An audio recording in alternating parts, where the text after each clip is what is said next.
Good day, everybody. This is Yin Yang in California with Morsels of a Thought number 1671. This is how many days in a row I've come to you with morsels of a thought, preferably of wisdom. And what we have is when you know the right things to do, you've got wisdom. When you actually do those things, then you finally got virtue. We're trying to make the world full of virtue. So here I have with you today the Book of Virtues by William J. Bennett, who is the compiler and editor of a whole lot of stories. There is no table of contents. I am currently on page 252, and I'm going to be reading to you from James Madison, the from the Federalist Papers, Federalist number 55. That's a tongue twister somehow. The essays known as the Federalist Papers first appeared in New York City newspapers between the autumn of 1787 and summer of 1788. This part is written by William J. Bennett. Sorry, it's about 90 degrees where I am. Written by Alexander Hamilton, not because it's outside, it's because my heater was on. I have a heater. Written by Alexander Hamilton, James Madison, and John Jay. They were addressed, quote, to the people of the state of New York, end quote, and signed with the pseudonym Publius. Publius means the public. Their purpose was to convince the citizens of New York to ratify the Constitution recently drafted by the Philadelphia Convention. Although penned in haste, the brilliant set of essays remains one of our most significant political documents and commentaries on American democracy. Here, in Federalist number 55, James Madison takes up the question of whether a relatively small number of legislators can be trusted to safeguard the public liberty. Such a system can work, Madison argues, as long as the political and moral responsibilities of the people remain intact. Democracy presupposes the virtue of its individual citizens. Okay. Now, last week on Words and Wisdom Wednesday, what I did was I gave you my commentary on the state of affairs, and this is William J. Bennett's compilation of Federalist Paper number 55 in his Book of Virtues. Putting my hair inside my sweatshirt because that might help to alleviate this heat I've been suffering through. Oh my. Anyway, golly, can you believe I just took a shower? Dang, but not got dry. The true question, sorry. The true question to be decided. The true question, okay, now this is the beginning of the paper by James Madison. The true question to be decided then is whether the smallness of the number as a temporary regulation be dangerous to the public liberty, whether 65 members for a few years and 100 or 200 or a few more can be a safe depository for a limited and well-guarded power of legislating for the United States.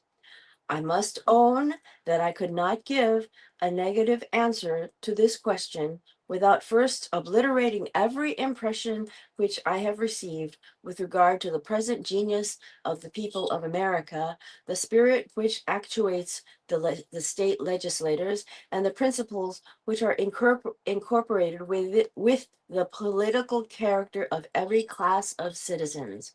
I am unable to conceive that the people of America, in their present temper, or under any circumstances which can speedily happen, will choose and every second year repeat the choice of 65 or 100 men who would be disposed to form and pursue a scheme of tyranny or treachery. I am unable to conceive that the state legislatures, which must feel so many motives to watch, and which possess so many means of counteracting the federal legislature, would fail either to detect or to defeat a conspiracy of the latter against the liberties of their common constituents.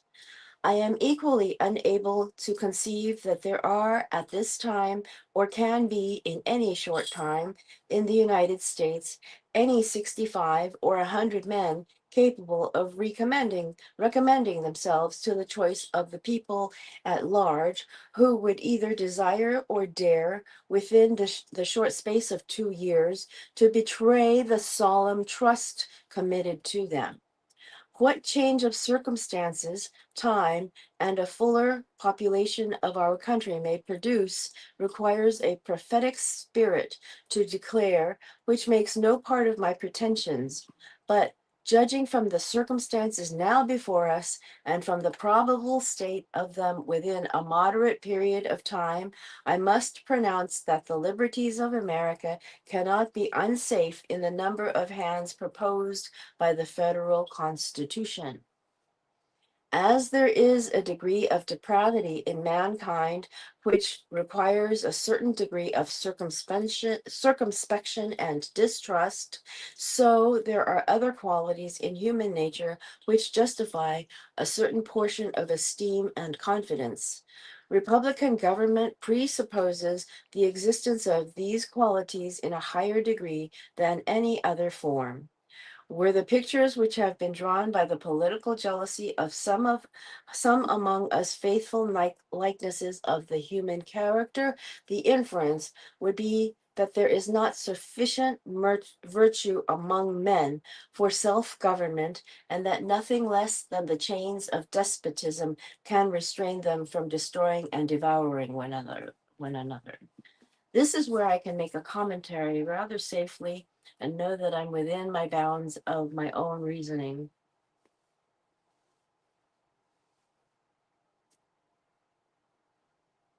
Try again, play this back, and you will hear that he is talking about how they want to convince the people of New York and the people of America that it is safe to sign the Constitution, to sign the Declaration of Independence. Let's see what year this was, 1787. No, they've already signed the purpose was to convince the citizens of New York to ratify the Constitution recently drafted by the Philadelphia Convention. So there was a whole process that by which we went through to get our Constitution ratified and put into place as our governing piece of legislation for this entire democracy, for this entire 250 year span that we've had.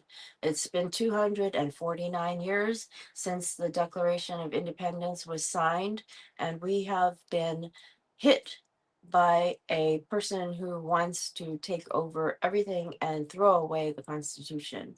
Let's not do that. Let's not allow that to happen. Frederick Douglass, the conscience of the nation must be roused. He says in this next part. Frederick Douglass was born a slave in 1817 and raised by his grandmother on a Maryland plantation until sent to work at age 8 in Baltimore. There, with the help of his new master's wife, he began to educate himself, an activity forbidden by law. In 1838, he escaped and settled in New Bedford, Massachusetts, and began working for the anti-slavery cause. It was not long before he was the nation's leading Black abolitionist and one of its most brilliant orators.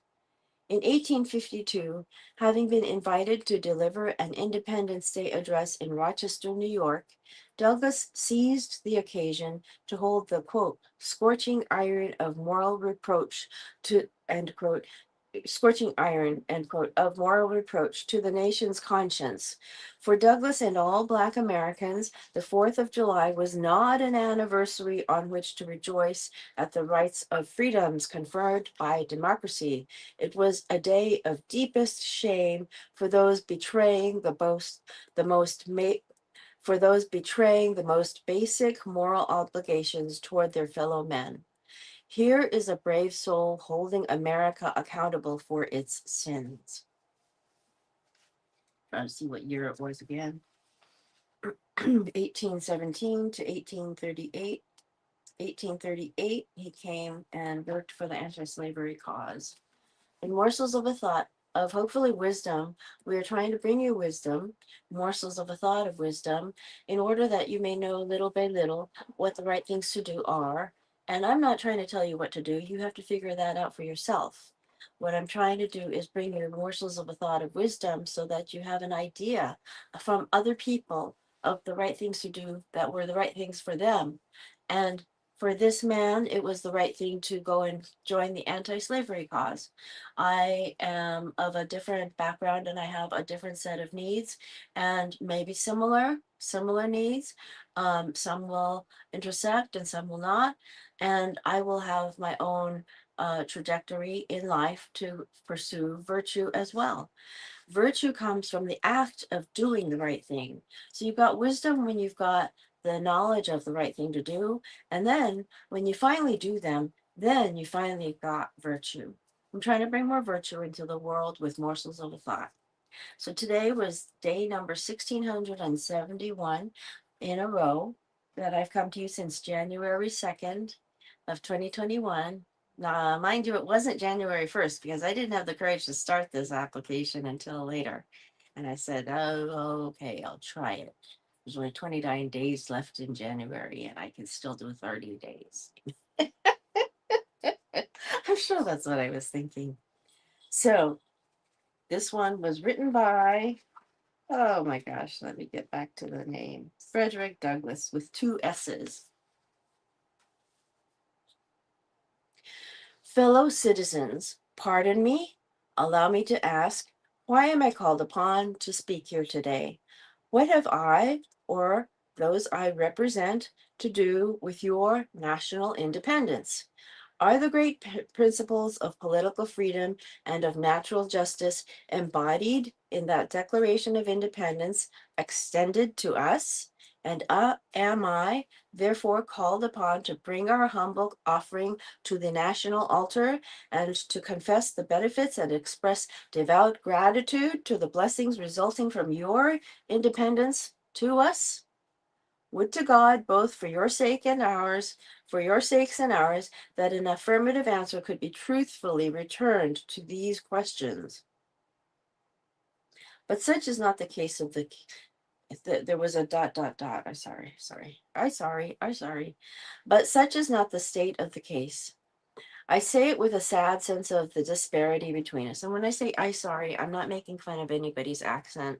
I'm just recalling what my toddler brother used to say.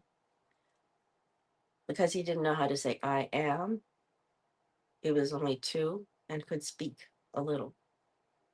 I sorry. In fact, he didn't say it like that. He said, I sorry. I thought that was really cute when he did it, so I remembered it. Anyway, okay. Would to God, says Frederick Douglass, both for your sakes and ours, that an affirmative answer could truthfully be returned to these questions. But such is not the state of the case. I say it with a sad sense of the disparity between us. The disparity means the differences, difference as in unequal. I am not included within the pale of this glorious anniversary. Your high independent pale, P-A-L-E. Your high independence only reveals the immeasurable distance between us. The blessings in which you this day rejoice are not enjoyed in common. The rich inheritance of justice, liberty, prosperity, and independence bequeathed by your fathers is shared by you, not by me. The sunlight that brought light and healing to you has brought stripes and death to me. This 4th of July is yours, not mine. You may rejoice. I must mourn. To drag a man in fetters into the grand illuminated temple of liberty and call upon him to join you in joyous anthems were inhuman mockery and sacrilegious irony. There's an ellipsis here after the period. Fellow citizens, above your national tumultuous joy, I hear the mournful wail of millions whose chains, heavy and grievous yesterday, are today rendered more intolerable by the jubilee shouts that reach them. If I do forget, if I do not faithfully remember those bleeding children of sorrow this day, quote, may my right hand forget her cunning, and may my tongue cleave to the roof of my mouth. End quote. To forget them, to pass lightly over their wrongs, and to chime in with the popular theme would be treason most scandalous and shocking, and would make me reproach before God and the world. My subject, then, fellow citizens, is American slavery. And people really spoke like that back then, it seems. They were, different. We don't speak like that today, but we understand what they say. Frederick Douglass continues. My subject, then, fellow citizens, is American slavery. I shall see this day and its popular characteristics from the slave's point of view, standing there identified with the American bondman, making his wrongs mine. I do not hesitate to declare with all my soul that the character and conduct of this nation never looked blacker to me than on this 4th of July. Whether we turn to the declarations of the past or to the professions of the present, the conduct of the nation seems equally hideous and revolting. America is false to the past, false to the present, and solemnly binds herself to be false to the future. Standing with God and the crushed and bleeding slave on this occasion, I will, in the name of humanity, which is outraged, in the name of liberty, which is fettered, in the name of the Constitution and the Bible, which are disregarded and trampled upon, dare to call in question and to denounce, with all the emphasis I can command, everything that serves to perpetuate slavery, the great sin and shame of America. What am I to argue? That it is wrong to make men brutes, to rob them of their liberty, to work them without wages, to keep them ignorant of their relations to their fellow men, to beat them with sticks, to flay their flesh with the lash, to load their limbs with irons, to hunt them with dogs, to sell them at auction, to sunder their families, to knock out their teeth, to burn their flesh, to starve them into obedience and submission to their masters? Must I argue that a system thus marked with blood and stained with pollution is wrong? No, I will not. I have better employment for my time and strength than such arguments would imply. What then remains to be argued? Is it that slavery is not divine, that God did not establish it, that our doctors of divinity are mistaken? There is blasphemy in the thought. That which is inhuman cannot be divine. Who can reason on such a proposition? They that can may. I cannot. The time for such argument is past. At a time like this, scorching iron, not convincing argument, is needed. Oh, had I the ability, and could I reach the nation's ear, I would today pour out a fiery stream of biting ridicule, blasting reproach, withering sarcasm, and stern rebuke. For it is not light that is needed, but fire. It is not the gentle shower, but thunder. We need the storm, the whirlwind, and the earthquake. The feeling of the nation must be quickened. The conscience of the nation must be roused. Must be roused. The propriety of the nation must be startled. The hypocrisy of the nation must be exposed, and its crimes against God and man must be proclaimed and denounced. What to the American slave is your 4th of July? I answer, a day that reveals to him more than all other days in the year the gross injustice and cruelty to which he is the constant victim. To him, your celebration is a sham, your boasted liberty an unholy license, your national greatness swelling vanity. Your sounds of rejoicing are empty and heartless, your denunciation of tyrants brass fronted impudence. Your shouts of liberty and equality, hollow mockery. Your prayers and hymns, your sermons and thanksgivings, with all your religious parade and solemnity, are to him, with a capital H, to him, mere bombast, fraud, deception, impiety, and hypocrisy, a thin veil to cover up crimes which would disgrace a nation of savages. There is not a nation of savages. There is not a nation on the earth guilty of practices more shocking and bloody than are the people of this United States at this very hour. So, this was Frederick Douglass, who wrote between 1738 and when did he pass? He lived, it doesn't say here. He began working for the anti-slavery cause in 1838. It's funny because less than 100 years later, my mom was born, and only 62 years later had my grandfather been born. So my grandfather was born 62 years after the anti-slavery movement was joined by Frederick Douglass in 1838.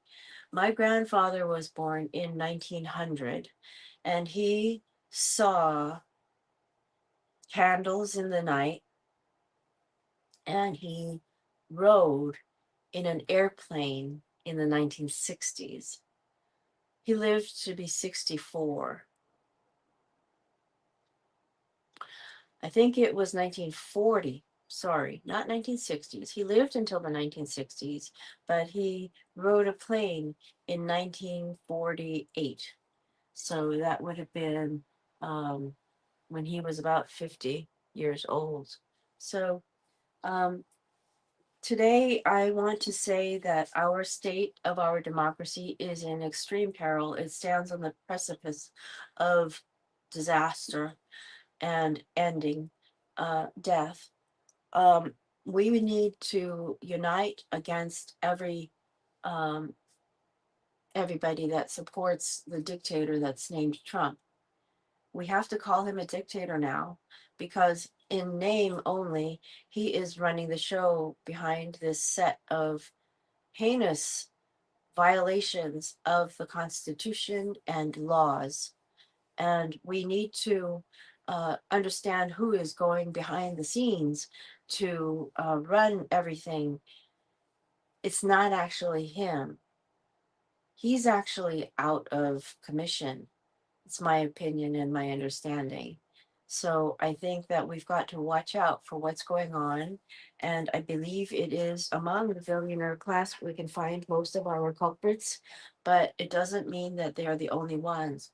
We are colluding with them if we support this cause of anti democracy now. So do your best to make friends with all of your previous enemies and join forces and organize to rouse this rabble or root this rabble or rout this rabble. I don't know what to say. Anyway, all right. So here we are. I will talk to you again later tomorrow. It was great to see you. Martin Van Buren was our 8th president, and his name was Old Kinderhook, and that's where we get okay. Old Kinderhook.